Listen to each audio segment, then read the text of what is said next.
июля ему сделали операцию, сделали эостому, вывели вот этот каловый мешочек.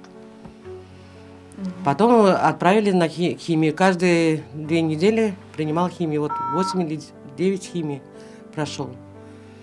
Вроде бы как немножко нормализовалось вот до декабря месяца. Вроде бы и кушать стал.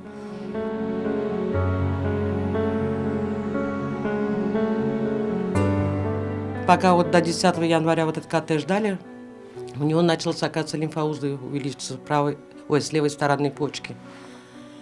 Ему плохо-плохо, говорит, мам, плохо, говорит, ходить не могу.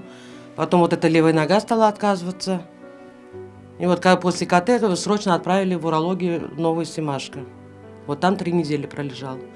Сделали ему дренирование левой почки.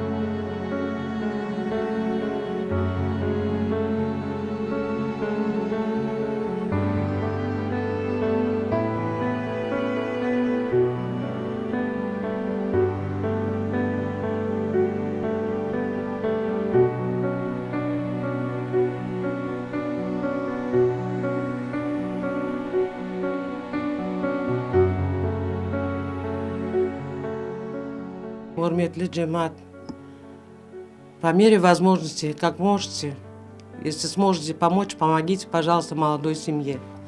Потому что неизвестно, когда еще он будет работать, когда на ноги встанет. Больше